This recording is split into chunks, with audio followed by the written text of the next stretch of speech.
lermos juntos a Bíblia para o livro dos Salmos. Salmo de número 116. É sempre um privilégio, mas também uma responsabilidade assumir essa tribuna para falar a palavra de Deus, diante de Deus, ao povo de Deus. Eu quero fazer, mais uma vez, neste momento, com muito temor e tremor, com muita reverência. Salmo 116, eu quero ler os versículos de número 1. De 8 até o versículo de número 14. Porque tu, Senhor, livraste a minha alma da morte, os meus olhos das lágrimas, os meus pés da queda. Andarei perante a face do Senhor na terra dos viventes. Cri, por isso falei, estive muito aflito. Eu dizia na minha alma, aliás, na minha precipitação, todo homem é mentira. Que darei eu ao Senhor por todos os benefícios que me tem feito? Tomarei o cálice da salvação, invocarei o nome do Senhor. Pagarei os meus votos ao Senhor, agora na presença de todo o seu povo. Amém. Toma aí seu lugar e ouça por um instante uma breve reflexão. Com base nesse texto que agora lemos. A gente vem à casa do Senhor, como filho de Deus, convocados para celebrar a Ele, mas também para juntos aprendemos sempre mais do Evangelho e no Evangelho. E este culto que nós chamamos de seminário espiritual, de crescimento espiritual. E de fato é. Porque cada vez, pelo Espírito de Deus, a gente vai estudando a palavra e esse mesmo Espírito vai gerando em nós uma aptidão, um interesse, uma avidez sempre maior por descobrir, por aprender e reter mais de Deus mediante esse encontro que nós temos aqui na comunhão dos santos. E eu tomo muito a propósito esse texto aqui para uma reflexão, não necessariamente doutrinária, mas uma reflexão quanto a alguns aspectos da nossa vida e da vida cristã em específico, no que concerne ao contentamento e à gratidão na vida, ou da vida. E quando eu coloco esta ideia, para me nortear aqui e trazer algumas elucidações e aplicações a partir desse texto, eu uso muito a propósito a palavra contentamento. Contentamento que vai gerar, em função de ser contentamento, uma gratidão permanente na vida.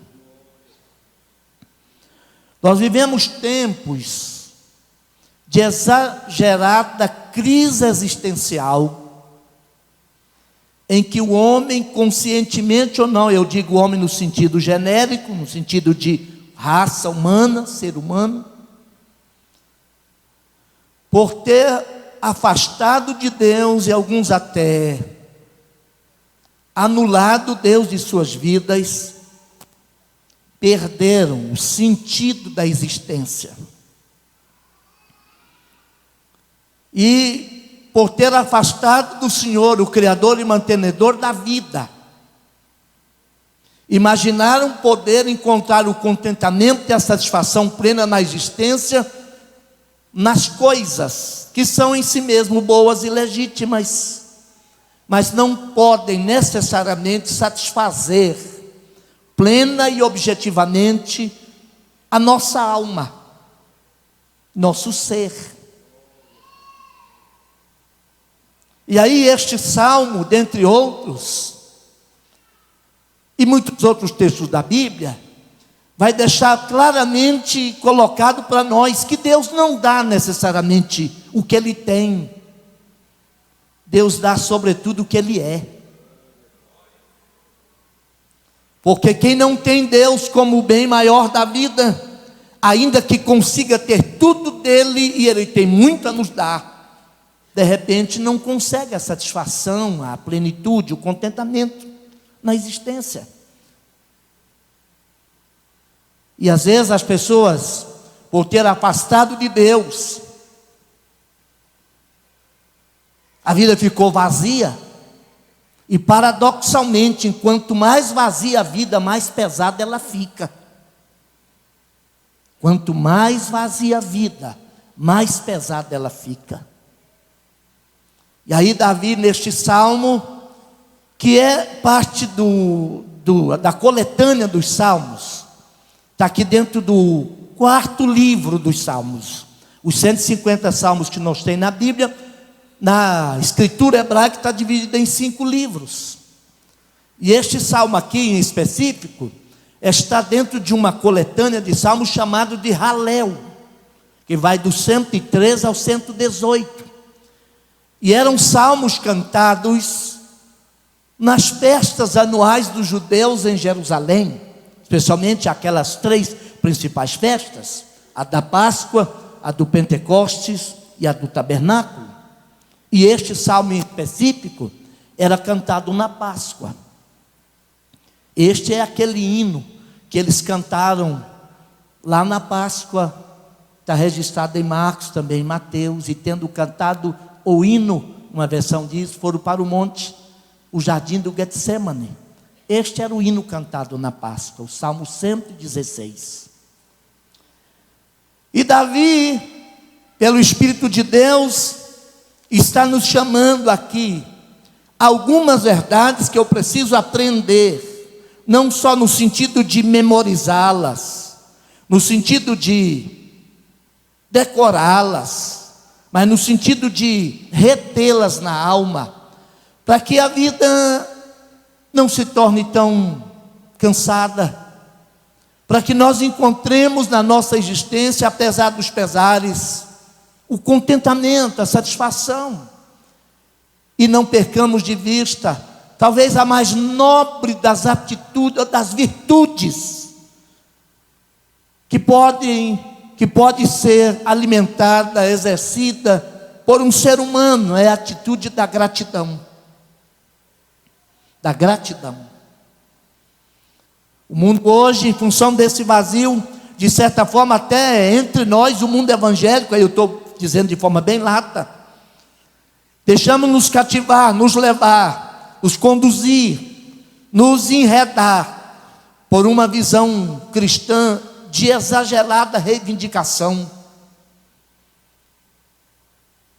E quem imagina que nunca recebeu tudo quanto merece, terá dificuldade de ser grato.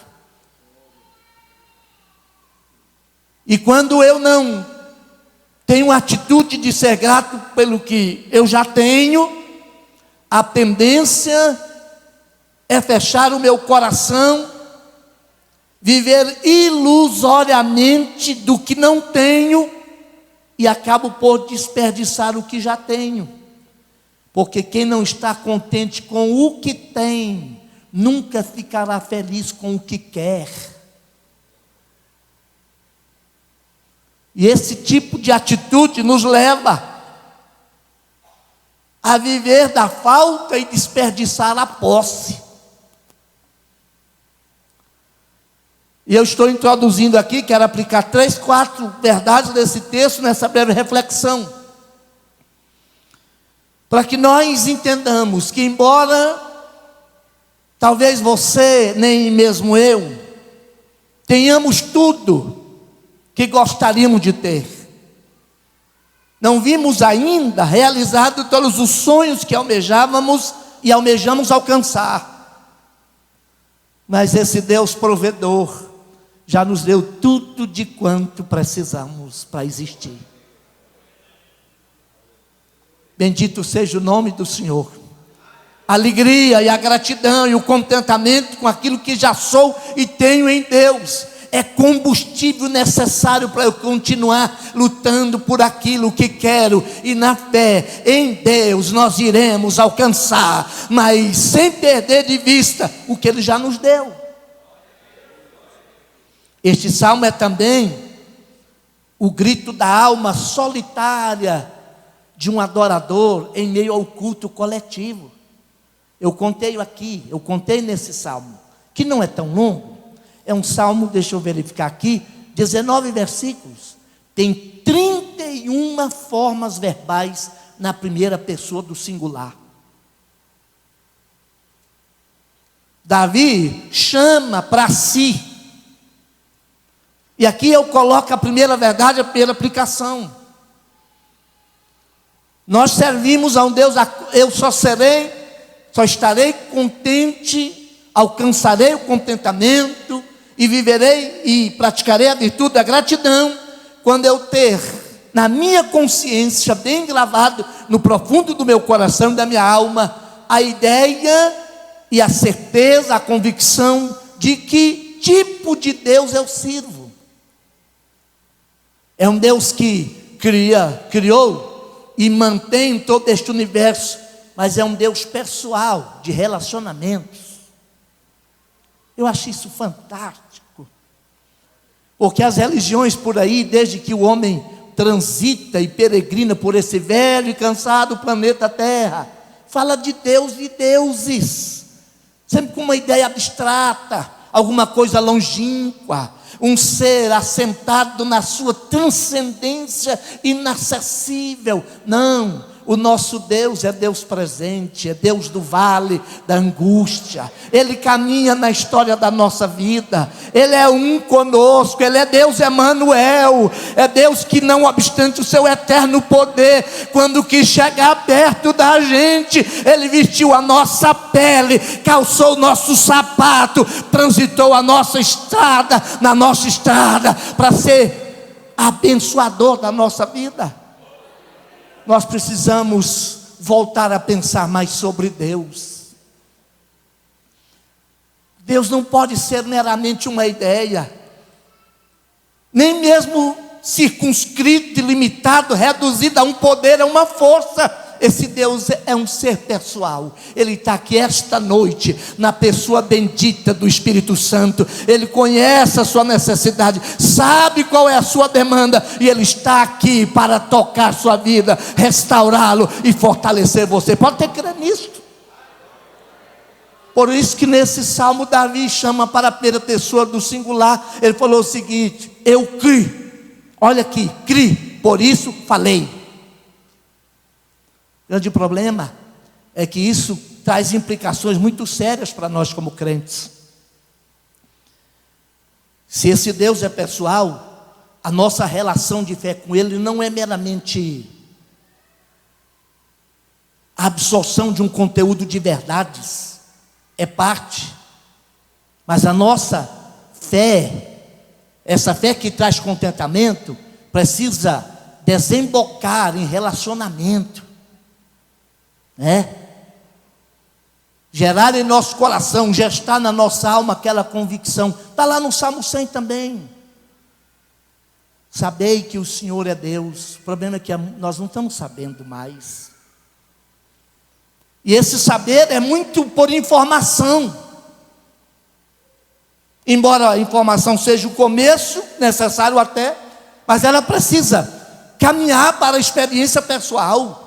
Eu preciso ter essa convicção de que não importa onde eu esteja, o que eu esteja fazendo, onde eu esteja vivendo, com alguém ou sozinho, isolado, em algum cantão aí deste universo, Deus está presente. Eu preciso ter essa fé de Davi. Eu criei, por isso falei, isso é muito pessoal.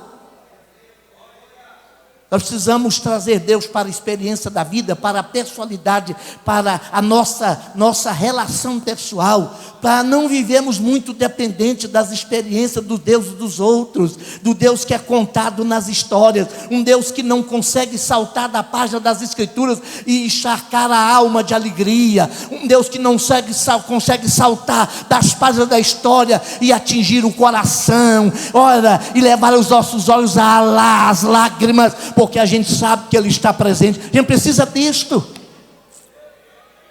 Aí eu quero só repetir o que eu já falei. Quando a gente é tomado dessa consciência, irmão, Ele se torna o nosso tudo. Sabei que o Senhor é Deus. Olha como é que o salmista ora lá no Salmo 100. Foi Ele e não nós que nos fez, e deles somos. Falta em muitos crentes esse senso de pertencimento. Só que esse pertencimento, essa consciência de que eu sou dele, foi Ele que nos fez, não apenas como criatura, criada à sua imagem e semelhança lá no passado, mas nos fez povo seu, ovelhas do seu pastoreio, e Ele sabe cuidar muito bem dos céus, e essa convicção enche a alma de alegria e gratidão. Bendito seja o nome do Senhor. Mas há uma outra questão aqui que eu gostaria melhor de compartilhar com os amados irmãos, embora não precisaria, muitos já conhecem. Viver com a alma cheia de contentamento, caracterizada pela virtude da gratidão, implica uma segunda verdade, um pouquinho mais complicada: aprender a lidar coerentemente com os outros seres humanos. Os primeiros versículos desse salmo, Davi está falando da sua decepção com os homens. Por isso eu comecei falando de Deus, nosso relacionamento com Deus. Porque eu decepciono as pessoas e as pessoas me decepcionam. O gênero humano, desde aquele fatídico acontecimento do Gênesis, não é totalmente confiável, especialmente aqueles que não têm Deus na vida. E Davi está lamentando algo que aconteceu aqui na vida dele, nos relacionamentos.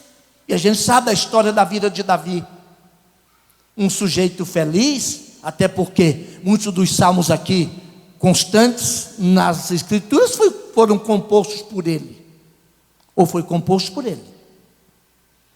Mas assim que ele foi ungido rei, sem pedir, sem reivindicar, sem correr atrás, a sua vida complicou. Ele ficou no mínimo de 11 a 13 anos sendo perseguido gratuitamente por Saul. E ele tinha experiência de que não dá para depositar plena e total confiança no ser humano. E mais, acertadamente, com aqueles que abraçam muito o caminho da bajulação. Alguém disse que todo bajulador, aliás, a bajulação é como qualquer droga, vicia ao mesmo tempo fornecedor e consumidor.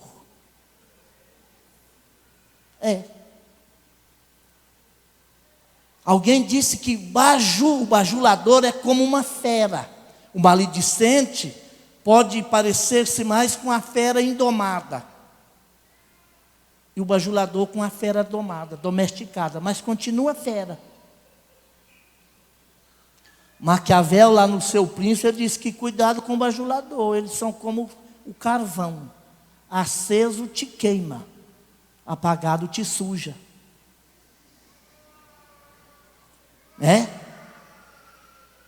E Davi chega a dizer aqui, olha, que se a gente não aprender a lidar inteligentemente, coerentemente com isto, a alma amargura,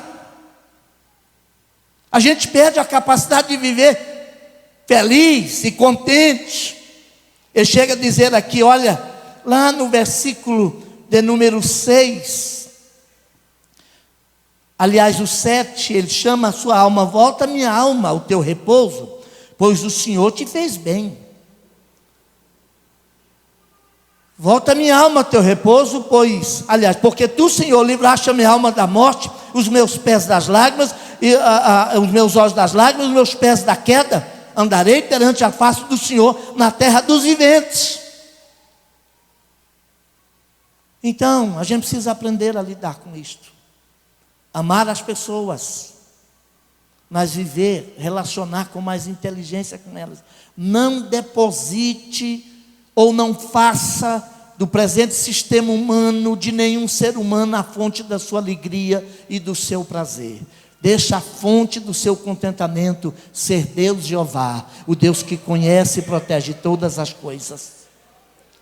E mesmo quando a decepção acontecer, mesmo quando a traição, porventura, ferir sua alma e seu coração, não permita que isso roube de você a alegria e o contentamento. Deus já te deu muito, olha para além, porque tem mais de Deus para a sua vida. Bendito seja o nome do Senhor. Há uma terceira verdade que eu gostaria de compartilhar com os amados irmãos, é que alcançar o pleno contentamento e viver a gratidão plena na vida, passa pela necessidade de vivermos ou aprendermos a viver acima das circunstâncias adversas da vida. Das circunstâncias adversas da vida. Eu quero parar aqui um pouquinho. Em tese, de alguma forma a gente tocou nisso na aula de domingo, porque está lá. A gente pega o conteúdo dos evangelhos de Jesus Cristo, conforme narrados pelos 4 evangelistas. Se eu pegar Mateus, Marcos e Lucas em especial, dividi-los em 3 partes, 2/3 do evangelho da narrativa dos evangelhos estão concentrados na última semana de Jesus. Então aquela semana complicada que desencadeou, que desembocou na morte de cruz, é da vida de Jesus.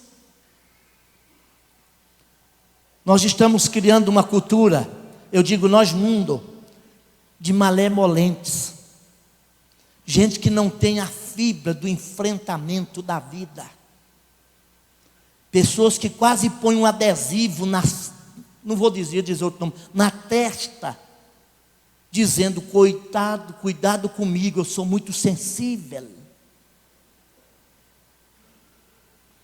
Uma cultura que vem desde certos desdobramentos legítimos, na tentativa de ajudar, mas à medida que colocou Deus à parte, foram tomando o patológico para tentar entender o normal, ao invés de tomar o normal para analisar o patológico, e patologizou tudo. Antigamente a gente ia lá para a escola e rolava no chão e brigava. Eu quebrei o braço, saí gritando, porque brincando lá, e me enrolei no negócio e caí lá, e os outros me chamavam de calangue, narigudo, e isso não era bullying. Hoje qualquer coisinha, o cabra olha para o outro, está com bullying. Um bando de gente ferida, fracassada. Eu não estou aqui justificando e defendendo que o bullying seja correto. Eu estou dizendo que muito dessa geração está perdendo a força, a coragem para o enfrentamento da vida. E a vida é perigosa, irmão. Alguém pode pensar: não, pastor, eu não queria viver em crise. Com Jesus, eu vim para Jesus para Ele me guardar na redoma, na blindagem da celestialidade. Pode largar a mão disso. Jesus te chamou para uma jornada, Ele está na frente. Ele levou a mais pesada cruz e falou: o presente que eu te dou é uma cruz, carregue-a até aquele dia e eu vou trocá-la por uma coroa. É cruz. Mas hoje ninguém quer pagar, ninguém quer sofrer. O cabra ia lá para o mundo, estava no mundão, ia para aquelas festas, e eu, por ter crescido na igreja, não há aqui nenhuma vantagem, apenas uma constatação, nunca fui lá, mas o cara ia para lá, ia para aquelas festas, e diz que depois da meia-noite, tudo que começa no foguete, termina mesmo no porrete, e o cabra bebia umas outras, caía lá na poeira e no pó, e depois da meia-noite, depois de cair, só Deus sabia o que acontecia, porque já estava trololó, e aguentava tudo. Vem para a igreja, fica sensível demais. O dia que o pastor dá uma doutrina, mas ele sai pisando na cabeça dos tocos dessa altura, e aí não vou voltar mais. Por quê, irmão? Que a irmã Fifi me olhou com o olho muito esbugalado. Irmão, gente vitimizada não agradece, porque sempre imaginará que recebeu menos do que merece, e eu já recebi mais do que eu mereço. Deus me encontrou, a graça me achou, o Espírito Santo habita em mim, eu fui perdoado, eu já tenho mais do que eu mereço. Mas mesmo no mundo cristão, a maioria sobe aos templos e deve vir mesmo, mas vem para cobrar, para reivindicar. E eu não quero me desviar por tangentes, ou mesmo analisar com mais detalhes o mérito dessa questão. Isso tem afetado os relacionamentos como um todo. O sujeito casa, primeira crise, ele já está chutando a barraca. Falta a ideia a coragem de enfrentar a vida, de resolver. Ah, pastor, eu não queria crise, então é só não viver. Morre cedo, peça a morte cedo. Porque viver é passar por crise. E é as crises que nos prepara para aquele grande dia. Amém? Bendito seja o nome do Senhor. E a gente é crente e diz assim, crente quer ir para o céu, mas não está com pressa. Eu pelo menos estou com pressa. E aí, perde a capacidade de agradecer, de viver com a alma invadida e cheia de contentamento. É claro que a gente não, e a Bíblia e a fé que nós abraçamos não pede isso, para que a gente tome aí algumas doses do alucinógeno de Jeová, para a gente não perceber a realidade da vida. A nossa fé não é um caleidoscópio de quinta categoria. Sabe o que é o caleidoscópio? Um aparelho que a gente olha por ele para enxergar melhor a vida. Não, a verdadeira fé não nega a realidade, ela nos capacita a mergulhar na realidade, crendo que quem está conosco é maior. Fé que põe as pessoas viajando numa viagem transcendental, alucinógena, e tira os pés dele do chão, não é fé bíblica não, é ilusão. A verdadeira fé nos chama a botar os pés na concretude da história e caminhar com Jesus. É aqui, calejando e ferindo os pés, levando a cruz que esfola os ombros. É que Deus vai nos dar a bênção. Mas aí essa cultura de vitimizados, de molemolentes, gerou uma cultura de reivindicação. Na família então, quem imaginou que era fácil ter família, criar filhos? Qual é a cigana que botou na cabeça de alguém que criar filhos e casamento e criação de filho é coisa fácil? Não é? E eu fico olhando, eu sou um brasileiro minimamente informado, leio algumas revistas semanais aí para me inteirar, e tal, porque eu imagino, pelo menos eu imagino assim, que eu preciso ser profeta de Deus. E o profeta é aquele que tem a capacidade de profetizar esse livro com a mesma para a sua geração, com a mesma relevância que o autor sagrado profetizou para dele, para a sua lá no passado. E eu fico olhando, não vejo muito futuro em certas situações que eu analiso nesse país. Tem pessoas que a gente vai orar com ele, vai pedir, pastor, deixou passar o ciclo da vida. Virou uma cultura que veio lá de fora, um absurdo. Marmanjo, barbudo, 25 anos, 27 anos, arrastando sandália havaiana a tarde inteira, arrotando a Coca-Cola do almoço e vendo sessão da tarde e vivendo da pensão da vovó. Um país desse não tem futuro não.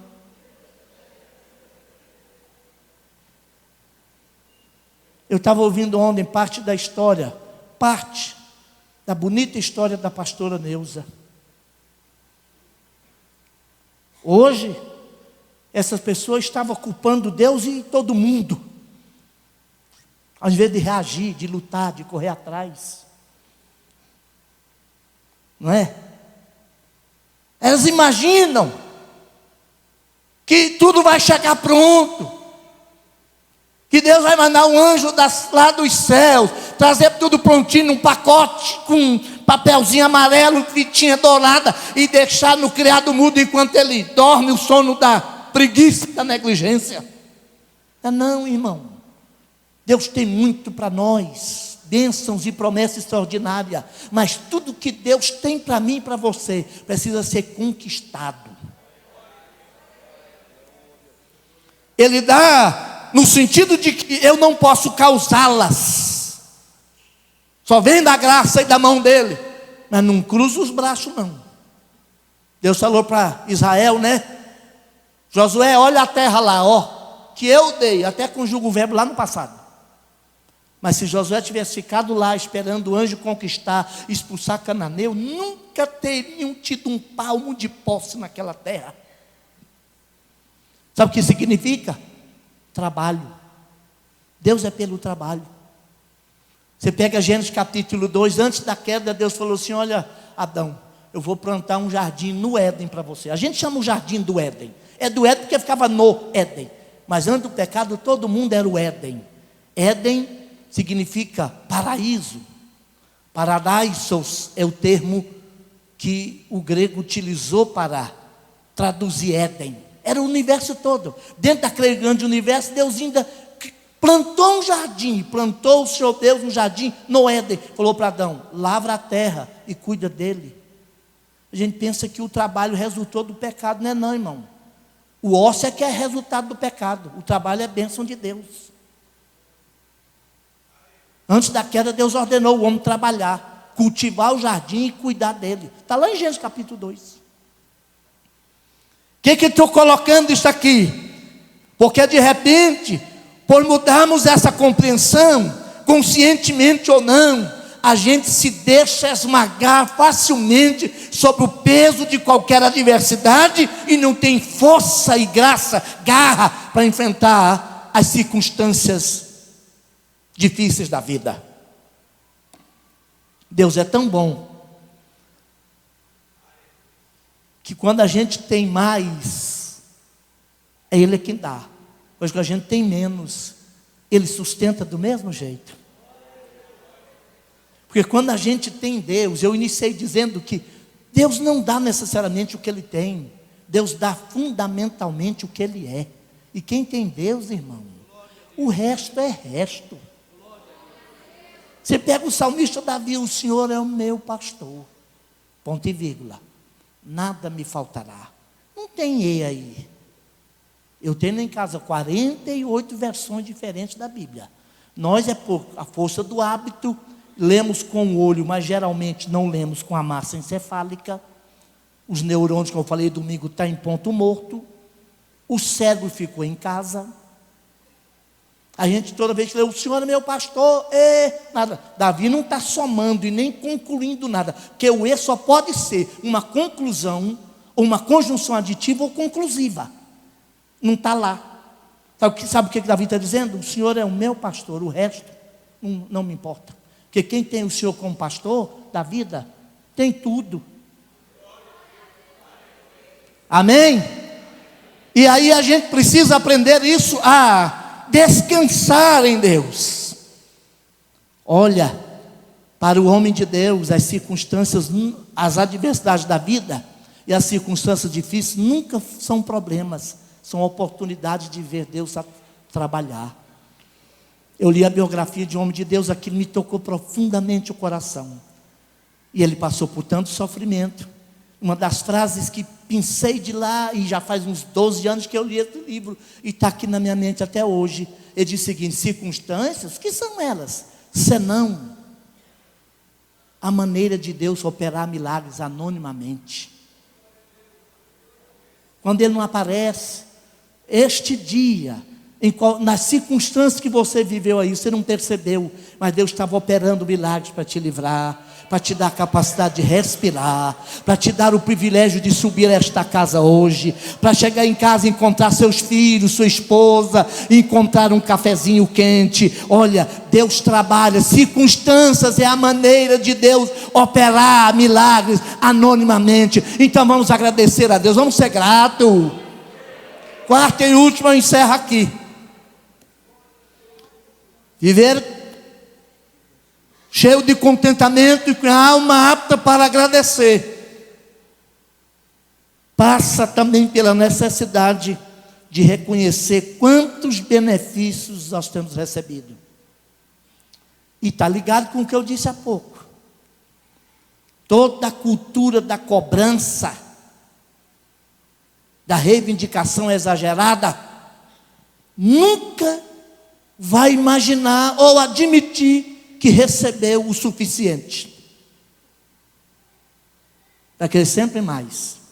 Eu até coloquei como ilustração aqui uma verdade ampla, eu não vou evidentemente falar dela na sua totalidade. O próprio povo de Israel.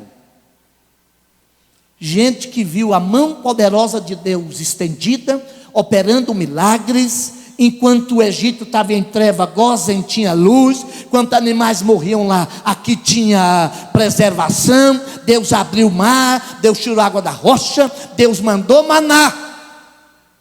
E aquele povo de alma pequena, querendo voltar. E eu tenho dito isso desde a década de 90 do século passado, quando eu morava ainda em São Paulo. Eu percebia, ministrei sempre nas escolas bíblicas da Comadesp, uma convenção estadual lá, em diversos lugares de São Paulo, que estava adentrando o movimento evangélico, aí eu não estou citando a denominação, o todo, uma busca, uma ênfase exagerada no processo de reivindicação que faria de Deus um garçom com avental para servir crentes mimados.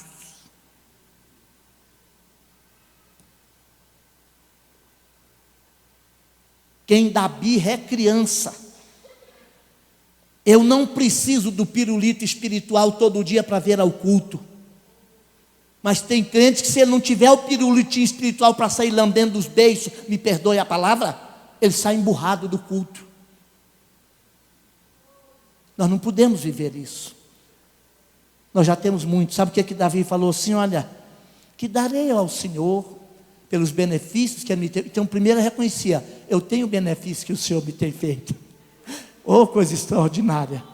Perseguido, alma chorosa, pés quase vacilantes, amigos que ele imaginava ser fiéis, apunhalando pelas costas, e ele erguendo os olhos dizendo: obrigado, graças te dou pelos benefícios que o Senhor me tem feito. E aí ele vai dizer o quê? Tomarei o cálice da salvação. Por que ele diz isso? E invocarei o nome do Senhor. Porque Davi entendeu que a gente só pode devolver, dar a Deus aquilo que Ele já nos deu. O verbo tomar em português, ele tem N conotações. Se eu pegar aqui, toma essa Bíblia, ninguém vai tomar a Bíblia de ingerir, né? Até tem um grupo aí, que para diminuir a importância da morte de Jesus, usa João 18:30, quando diz que Jesus tomou o cálice, que ele bebeu o cálice para aliviar a dor. Mas o texto grego tem dois verbos para tomar. O verbo tomar de beber é potizo, e poterium é o cálice. Potizo é tomar, beber. E o verbo tomar de receber, tome, receba, é lambano. A Septuaginta, que é a tradução grega deste salmo aqui, está dizendo assim: Davi recebeu das mãos do Senhor o cálice da salvação, o potérium da salvação, e dessa mesma salvação ele devolve.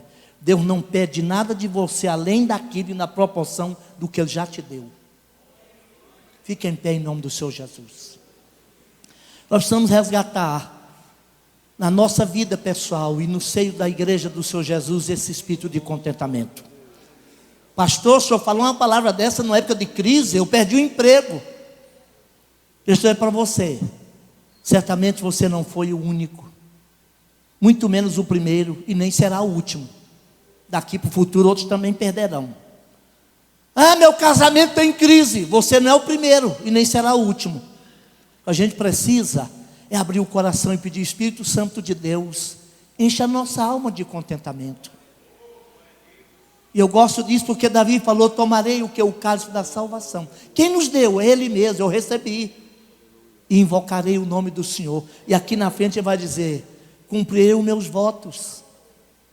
O problema é que quando não há contentamento, e contentamento que desemboca em gratidão e louvor por aquilo que a gente é e tem, a gente esquece de tudo que profere ao Senhor.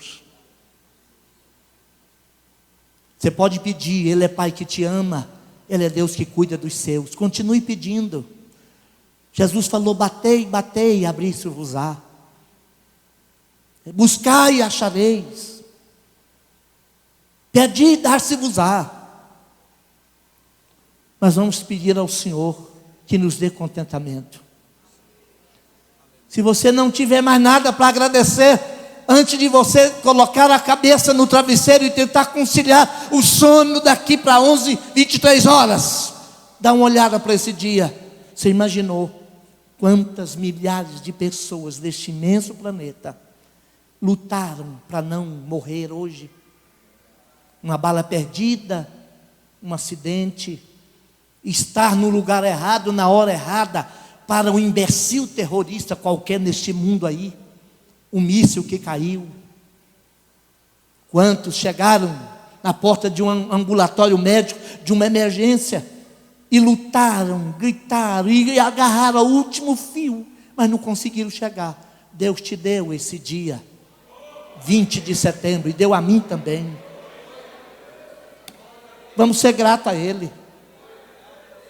Deixa o Espírito de Deus encher sua alma de contentamento, e você vai amanhecer num outro dia, talvez com os mesmos problemas, mas com a alma leve, e o Espírito de Deus vai te conduzir em permanente vitória, porque Ele é maior na minha vida, na sua vida, na nossa vida.